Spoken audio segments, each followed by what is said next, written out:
ጤና ይስጥልን። የማራም ላጎ መናፈሻ ስብሰባም የዓለም መጪውን ጊዜ የሚወስን ይሆናል ተብሎ ተጠብቋል። ማራ ላጎ መናፈሻም ከ100 ዓመታት በላይ የተሻገረም የመዝናኛ ማዕከል ሲሆን መገኛውም የአሜሪካ 27ኛ ግዛት በሆነችው በዘምባባዋና በሐይቅ ዳርቻዋ በምትታወቀው ፍሎሪዳ ግዛት ነው። ፍሎሪዳም 22 ሚሊዮን ህዝብ የሚኖርባት ከኩባ ከቬኔዙዌላ ከሜክሲኮ ወይም አሜሪካን ከላቲን ጋር የምታገናኝ ግዛት ናት። በኒውዮርክ ሲቲ የተወለዱት ትራምፕ ከፕሬዝደንትነታቸው በፊት መኖሪያቸው ፍሎሪዳ ማራ-ላጎ መናፈሻ ውስጥ ነው። የዓለማችን ውዱም ቅንጡ ጥቂቶች ብቻ የሚገቡበት የማራ-ላጎ መናፈሻም በ1985 ዓመተ ምህረት በዶናልድ ትራምፕ እንደተገዛም ይነገራል። በአክሲዮን ከ100 ዓመት በፊት የተገነባ ቢሆንም ከ40 ዓመት በፊት ትራምፕ ጠቅልለው ገዝተውታል። በዚህ መናፈሻ ትራምፕ ከቻይናው ሺ ጂንፒንግ እስከ ቀድሞ የጃፓን ጠቅላይ ሚኒስትር ሽንዞ አቤን አነጋግረውበታል።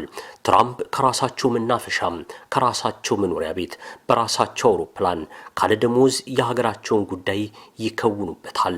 ቢሊዮነሩ ትራምፕ ትናንት እሁድ የዩክሬኑ ፕሬዝደንት ቮሎዲሚር ዜሌንስኪ ጋር የመከሩት በራሳቸው መናፈሻ ማራ-ላጎ ውስጥም ነው።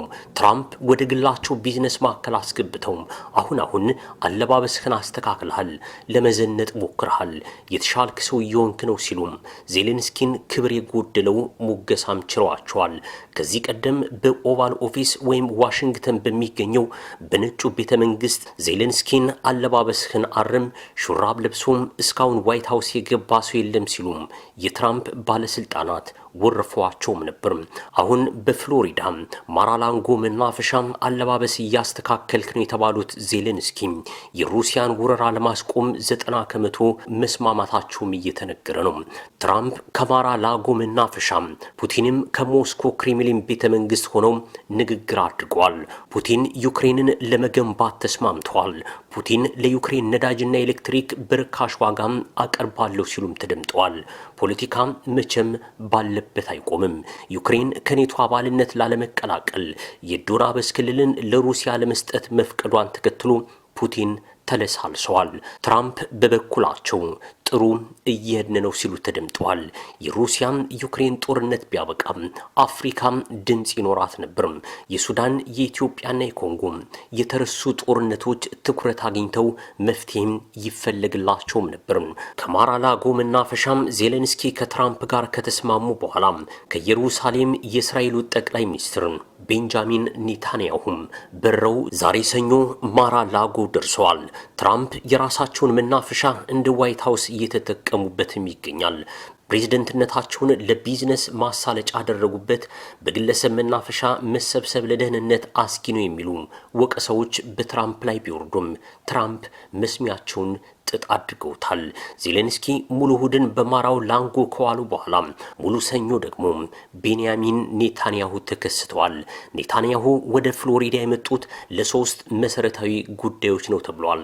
የመጀመሪያው የሐማስ ትጥቅ የማውረድ ጉዳይና የጋዛ ፍልስጤም ዘላቂ ሁኔታን የተመለከተ ሲሆን ሁለተኛው ደግሞ ኢራን ዳግም ወደ ሚሳኤልና ኒውክሌር ግንባታ እየገባች ስለመሆኑ የሞሳድን መረጃ ለትራምፕ ማሳወቅ ነው ተብሏል።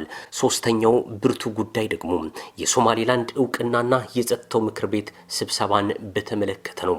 የጸጥታው ምክር ቤት በቅርብ ቀናት ውስጥ ስብሰባውን ያደርጋል። በስብሰባው እስራኤል ትወገዛለች ተብሎ ይጠበቃል። ታይዋን የመንፈስ እህቴ ሶማሌላንድ የሀገርነት እውቅና በማግኘቷ ደስተኛ ነኝ ተምሬበታለሁ ማለቷን ተከትሎ ቻይና ቁጣዋን እየገለጸች ነው። ድምፅን በድምፅ የመሻር መብት ያላት ቻይናም እስራኤልን ታውግዛለች ተብሎም ይጠበቃል። አሜሪካ ግን እስራኤልን ደግፋ ትቆማለች። እስራኤል ወደ ሶማሌላንድ ከመጣች አልሸባብ ጅሃድ አውጇል። የየመኑ ሐውቲ ሀርጌሳም ትወድማለች ሲል ዝቷል። እስራኤል ግን መካከለኛው ምስራቅ ላይ ከሱሪያም ከፍልስጤምም ከሊባኖስ ከጆርዳን ከግብጽ ጋር ገጥማ ራሷን እንዳስጠበቀች ሁሉም ወደ ምስራቅ አፍሪካ ከመጣች የሐውቲም ሆነ የአልሸባብ ህልውና ወደ ማክተሙ ይሄዳል ሲሉ ብዙዎች እየተናገሩ ነው። ይህም አሜሪካ ሽብርተኝነትን ለመዋጋት የምታደርገውን ጥረት ስለሚደግፍ እስራኤል በትራምፕ አይዞሽ በርቺ መባሏም አይቀርም። ስለዚህ በእስራኤል ላይ የሚመጣ የትኛውም ውግዘት እስራኤልን ከውሳኔዋ አይመልሳትም ማለት ይቻላል። ኢትዮጵያም እስካሁን እስራኤልን አልደገፈችም፣ ሞቃዲሾንም አልደገፈችም። ፈራ ተባ ያለች ይመስላል። እስራኤልን ብትደግፍ የአፍሪካ ህብረት ይቀየማል። ሞቃዲሾን ብትደግፍ ደግሞ ሶማሌላንድና እስራኤል ይቀየማሉ። በመሆኑም ኢትዮጵያ መሃል መንገድ ላይ ቆማ እየዋለለች ነው። በዚህም ተባለ በዚያም የማራላጎ መናፈሻ ጉባኤም የዓለምን ሁኔታ ይበይናል። የትራምፕ ሐማስ ትጥቅ ፈቶም የዓለም የሰላም አስከባሪ ኃይል ወደ ጋዛ እንዲገባም ጋዛም በፍልስጤም ፋታህ ፓርቲ ወይም በሙሐመድ አባስ እንድትመራ ይወስናሉም ተብሎ ይጠበቃል። ለሶማሌላንድ የተገባውን የፍልስጤምን የሀገርነት እውቅና ግን ኔታንያሁም ትራምፕም አይደግፉትም። በመሆኑም ፍልስጤም ሀገር ሳትሆን በእስራኤል ቁጥጥር ስር ሆና ልትኖር እየተፈረደባትም ይመስላል። ፍልስጤም ግዛቷ እየተሸረሸረ እያለቀች እየሟሸሸችም ትገኛለች። በዚህ ሁኔታው ከቀጠለም ፍልስጤም ግዛቷ ሙሉ በሙሉ በእስራኤል ስር ይገባል። ሌላኛው የማራው ላጎ መናፈሻ ጉዳይ የኢራን ጉዳይ ሆኗል። በነገራችን ላይ ማራው ላጎ ማለት በስፓኒሽ ቋንቋ ከባህር እስከ ሐይቅ ማለት ሲሆን ፍሎሪዳ አትላንቲክ ውቅያኖስን ጨምሮ በባህርና ሐይቆች የተከበበች ግዛት መሆኗን ለማሳየት ስፔኖች የሰየሙት ስያሜም ነው። በዚች ባለዘንባባና ደጋማ ክፍለ ግዛት በሚደረገው ትራምፕ መር ጉባኤ ኢራን ዳግም ልትመታም ትችላለች። ሞሳድ በተደጋጋሚ ኢራን ለበቀል እየተነሳሳች ነው፣ ጀት እየገዛች ነው፣ የኒውክሌር አረር ጥገና ላይ ናት እያለም ነው። ሳይቃጠል በቅጠል ነውና ሲአይኤና ሞሳድ በትብብር ወደ ቴህራን አሁንም ሊያስተኩሱ ይችላሉ። በቴህራን ሀውቲና በሊባኖስ ሄዝቦላ ክፉኛ ተዳክመዋል። የነ ቻይናና ሩሲያም ለቴህራን የሚያደርጉት ድጋፍም መሰረታዊ አይደለም። በዚህ ምክንያት ኢራን መዳከሙ አይቀርም። የጥንቷ ፋርስ የአሁኗ ኢራን በአየር ንብረት ለውጥ ምክንያት በውሃ ጥም እየተቃጠለች በማዕቀብ ጓዳዋ እየተራበም ይገኛል። በዚህ ሁኔታ ውስጥ ሆና የእስራኤልንና የአሜሪካን ክንድ ለመቋቋም በእጅጉ የከበዳትም ይመስላል። ሰላሙን ሁሉ ለዓለማችን በመመኘት መንገዳችን በዚሁ ቋጭን። መልካም ጊዜም